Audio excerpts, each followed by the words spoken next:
Right now, at this very moment, you are ignoring the most powerful guidance system you will ever possess. It is not in any app. It is not in any book. It is not in the advice of others. It is buried deep inside you, whispering truths your logical mind refuses to hear. The Japanese discovered this thousands of years ago and built an entire philosophy around it. They call it listening to your inner compass.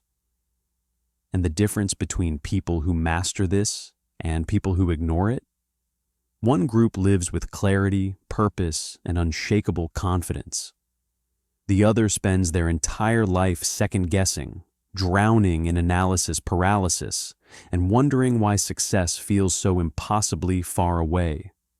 Which one are you? Because I'm about to show you exactly how your intuition is the only decision-making tool you will ever need, and why ignoring it is costing you everything. Chapter 1. The Two Paths. Let me tell you about two people, same age, same education, same opportunities, but their lives could not be more different. Meet David. David is brilliant. He has spreadsheets for everything. Before making any decision, he researches for weeks. He reads every review, compares every option, asks everyone for their opinion. When he was offered a job opportunity that excited him deeply, something inside him screamed, yes. But David did not trust that feeling. He made pro-con lists. He consulted 12 different people. He analyzed salary projections for the next decade. By the time he finished thinking, the position was gone. Someone else took it, someone who trusted their gut.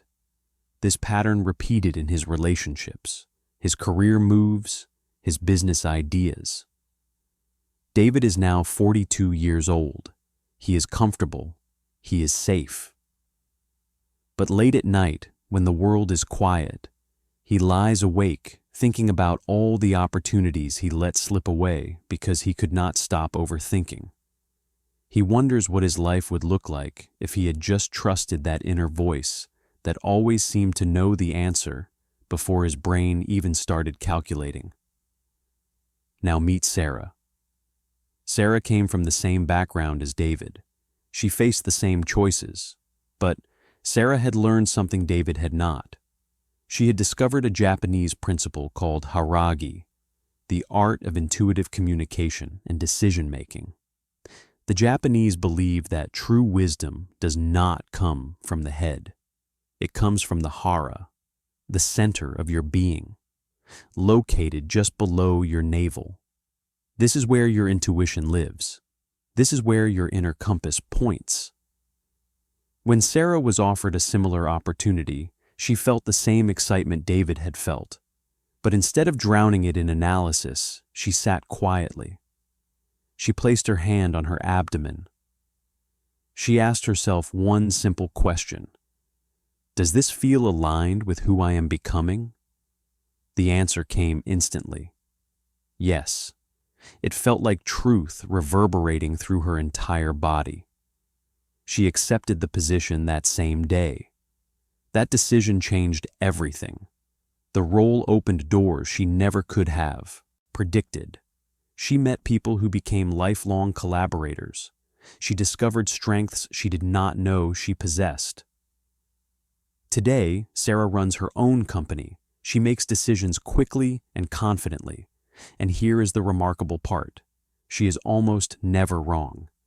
Not because she is smarter than David, but because she has learned to trust the wisdom that lives beyond logic. Chapter 2. The Science Behind the Whisper. You might be thinking, this sounds mystical. This sounds like wishful thinking. But here is what most people do not realize. Your intuition is not magic. It is neuroscience. Your subconscious mind processes 11 million pieces of information per second. Your conscious mind? Only 40. That means your intuition has access to a vast database of patterns, experiences, and information that your logical brain cannot possibly access in real time. When you get a gut feeling about someone, that is not random. That is your subconscious detecting micro-expressions, tone patterns, and behavioral cues faster than you can think. When you feel pulled toward a certain path, that is not coincidence.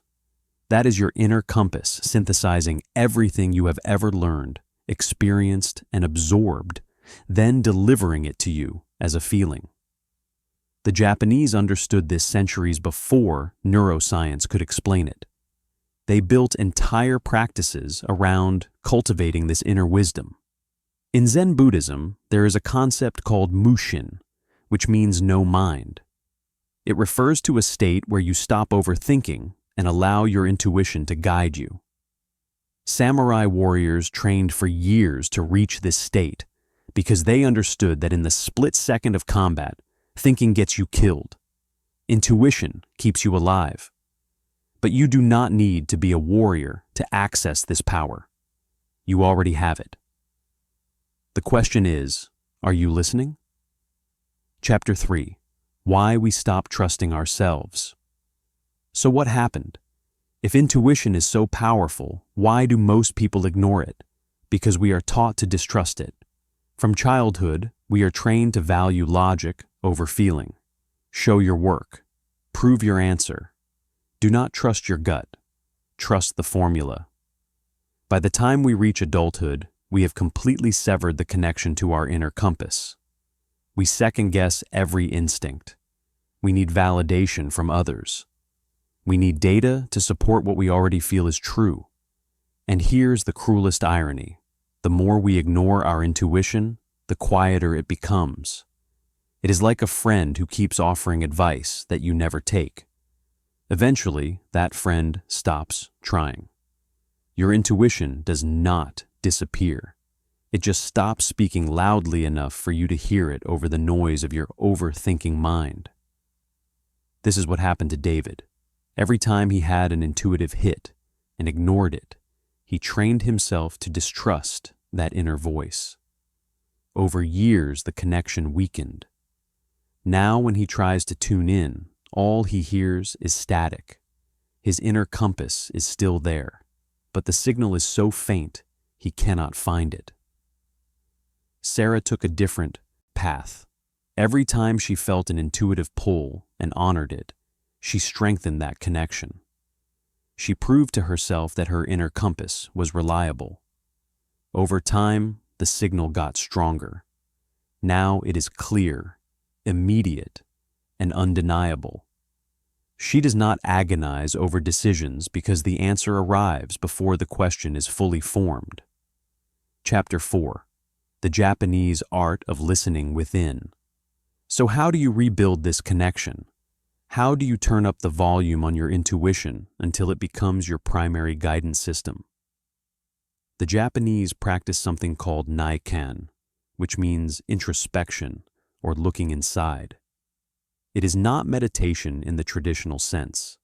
It is the practice of getting quiet enough to hear what is already there. Here is how you begin. Find a quiet space. Close your eyes. Take 3 deep breaths. Now bring to mind a decision you are facing. Do not think about it logically yet. Just hold the question in your awareness. Then ask yourself, when I imagine choosing option A, what do I feel in my body? Does my chest tighten or expand? Does my breathing become shallow or deep? Does energy rise or fall? Do not interpret, just observe. Now imagine option B, same process. What sensations arise? Your body is always telling you the truth. Expansion, lightness, and deep breathing signal alignment. Contraction, heaviness, and shallow breathing signal misalignment. This is your intuition speaking in the only language it knows, sensation. The more you practice this, the faster the answers come. Eventually, you will not need to sit in silence. You will feel the response in real time. A job offer arrives. Before you even read the details, you will know. A relationship feels off. Before you can articulate why, you will know. An opportunity excites you. Before you analyze whether it makes sense, you will know. This is the power of your inner compass. This is what Sarah discovered and what David lost. Chapter 5. The Transformation. Let me tell you what happened when Sarah fully committed to this practice. She stopped asking other people what she should do. She stopped seeking permission from the world to trust herself. She made a promise. I will honor my intuition even when it does not make logical sense, especially when it does not make logical sense. One day, her intuition told her to walk away from a lucrative partnership. On paper, it was the perfect deal. Everyone told her she was making a mistake. But something in her gut screamed no. She could not explain it. She just knew. So she walked away. 3 months later, the company collapsed in scandal. Everyone involved lost money, reputation, and years of their life in legal battles. Sarah lost nothing because she trusted the compass within. Another time, her intuition told her to reach out to someone she barely knew. It made no sense. She did it anyway. That person became her business partner. Together, they built something neither could have created alone. This is not luck. This is what happens when you align with the deepest intelligence you possess. Opportunities find you. Danger avoids you. Life starts flowing instead of forcing. David, meanwhile, is still analyzing, still researching, still asking everyone except the one person who knows the answer, himself. Chapter 6. Your inner compass is waiting. Here is what I need you to understand. Your intuition has been trying to guide you your entire life. Every gut feeling you dismissed, every hunch you ignored, every time you knew something was right or wrong, before you could explain why. That was your inner compass. That was your superpower trying to activate. The Japanese call this power your true nature. They believe that when you align with it, life stops being a struggle. Decisions become effortless. Clarity replaces confusion. You stop living in your head and start living in your truth. But it requires one thing: trust. You have to be willing to honor what you feel, even when it does not make sense to others, even when you cannot prove it, even when it scares you, because your intuition is not interested in safe. It is interested in true. Think about the biggest regrets in your life. I am willing to bet that most of them are not about the times you trusted your gut and it led you wrong. They are about the times you felt the answer clearly and ignored it. The relationship you knew was wrong but stayed in anyway. The opportunity you felt called to but talked yourself out of. The truth you knew but were too afraid to speak. That is the cost of ignoring your inner compass, not just missed opportunities. A life half-lived. Chapter 7. The practice starts now. So here is your challenge. Right now, think of one decision you are facing, big or small. It does not matter. Close your eyes. Take 3 deep breaths. Ask yourself, what does my intuition already know about this? Then listen, not to the thoughts, not to the fear, not to the logical analysis. Listen to the sensation. Listen to the whisper beneath the noise. That is your truth. That is your answer. Will it be right every time? Here is the beautiful paradox.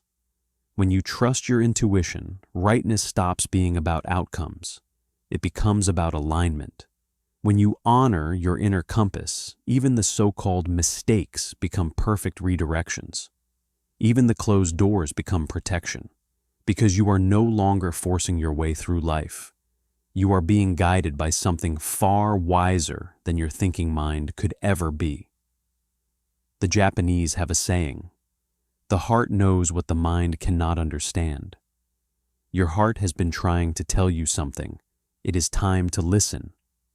If this resonated with you, if something inside you is saying, yes, this is true, then you have just experienced your intuition in action. That feeling, That is your inner compass activating. That is the beginning of your transformation. Subscribe to Zen Mindset because we are going deeper. We are exploring the ancient wisdom that modern science is only beginning to understand. We are learning how to access the guidance system you were born with, but forgot how to use. Every video is a key to unlock a different part of your potential. Every lesson is a step closer to the life your intuition has been trying to lead you toward. Do not ignore the signal anymore. Your inner compass has been waiting your entire life for you to trust it. This is your moment. This is your awakening. Welcome to Zen Mindset. Welcome home to yourself.